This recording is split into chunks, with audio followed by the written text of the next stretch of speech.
untuk membantah itu semua, saya mengajukan surat permohonan untuk sidang lapangan atau cek lapangan. Nah, di sini saya menemukan kejanggalan, di mana Pak Hakim dalam pertimbangannya itu mengatakan bahwa kenapa tidak dikabulkan permohonan cek TKP atau sidang TKP atau sidang pemeriksaan setempat atau olah TKP kalau bahasa di kepolisian, supaya terang peristiwa yang terjadi kan menurut kita. Tapi Hakim menolak. Kenapa? Kata Hakim, Pak Ali sudah diponis duluan, sebelum dibacakan ponisnya dia sudah diponis oleh majelis hakim bersalah. Lah itu kan sudah melanggar sebenarnya.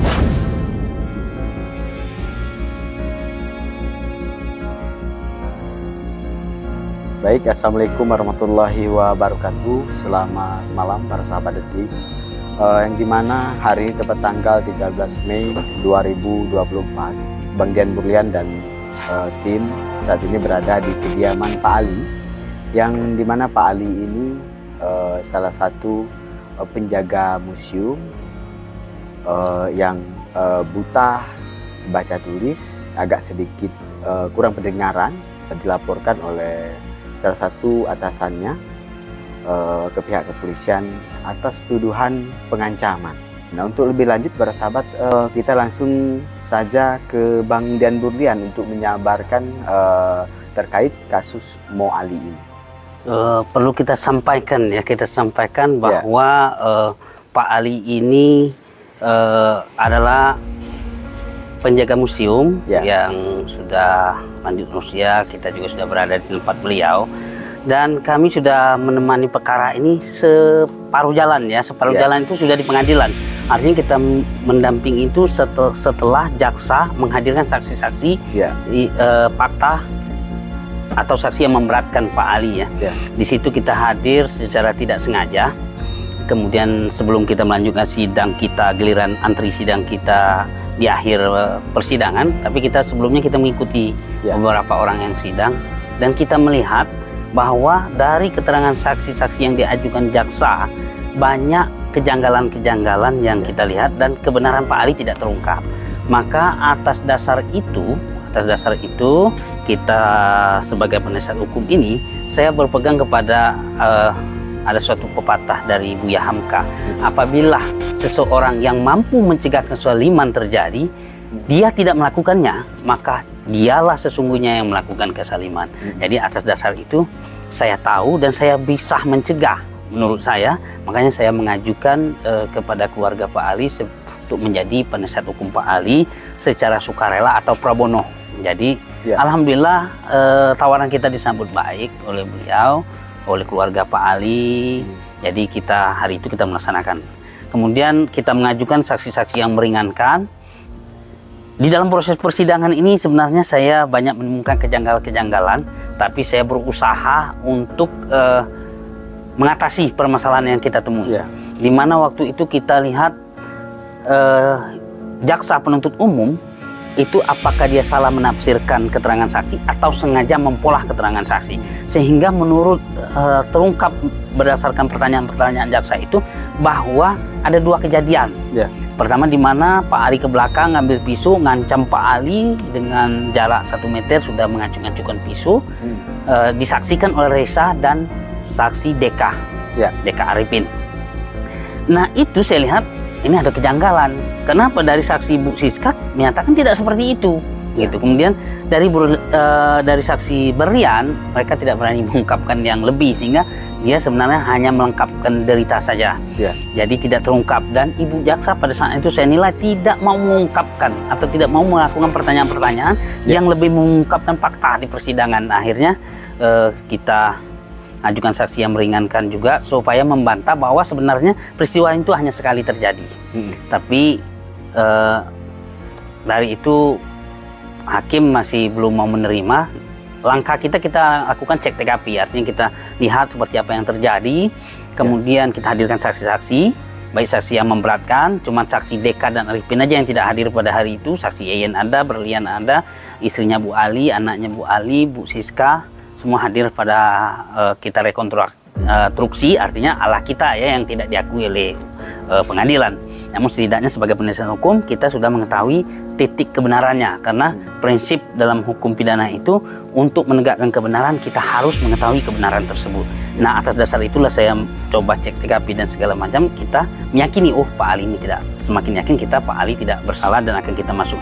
Untuk membantah itu semua saya mengajukan surat permohonan untuk sidang lapangan atau cek lapangan. Nah, di sini saya menemukan kejanggalan di mana Pak Hakim dalam pertimbangannya itu mengatakan bahwa kenapa tidak dikabulkan permohonan cek TKP atau sidang TKP atau sidang pemeriksaan setempat atau olah TKP kalau bahasa di kepolisian, supaya terang peristiwa yang terjadi kan menurut kita. Tapi Hakim menolak. Kenapa? Kata Hakim, dia sudah yakin Pak Ali telah bersalah. Lah bagaimana mungkin orang yang belum habis masa pembuktian dia sudah menyatakan terdakwa bersalah? Tidak bisa seperti itu. Berarti Pak Ali sudah diponis duluan, sebelum dibacakan ponisnya dia sudah diponis oleh majelis hakim bersalah. Lah itu kan sudah melanggar sebenarnya. Nah, ini saya akan mengkaji apakah nanti ada pelanggaran kode etik dari majelis hakim, akan kita laporkan ke KY.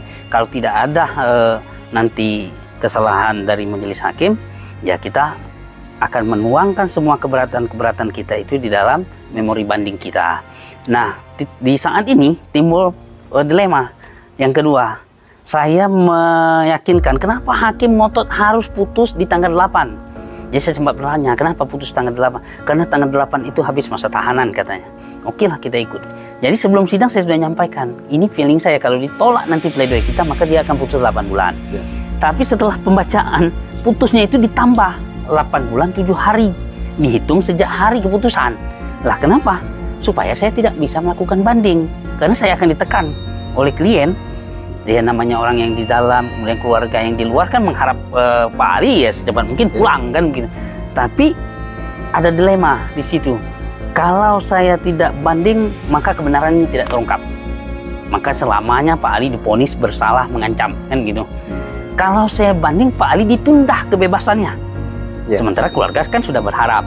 Yeah. Nah, momen inilah, saat inilah kami tadi kita sudah berunding sama istri Pak Ali, sama keluarga semua.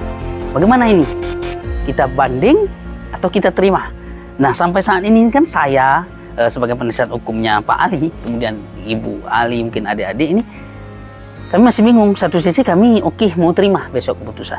Tapi kami sudah mempelajari juga ketika terima ada konsekuensinya. Konsekuensinya di mana? Ya pekerjaan diberhentikan.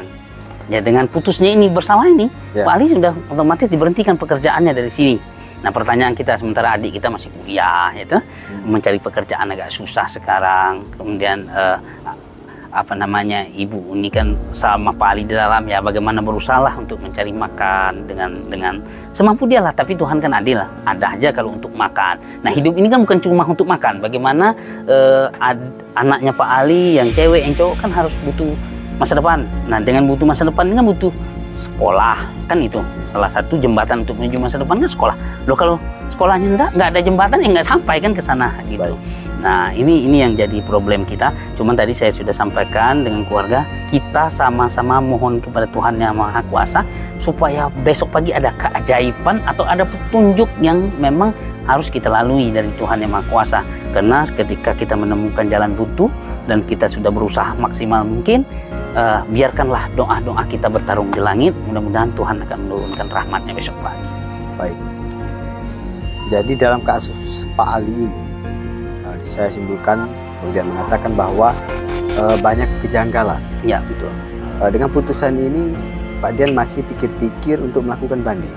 Ya, kemarin begini, kita ambil pikir-pikir itu supaya kita mempunyai waktu selama 7 hari. Ya. Nah, kejanggalannya apa? Kenapa hakim harus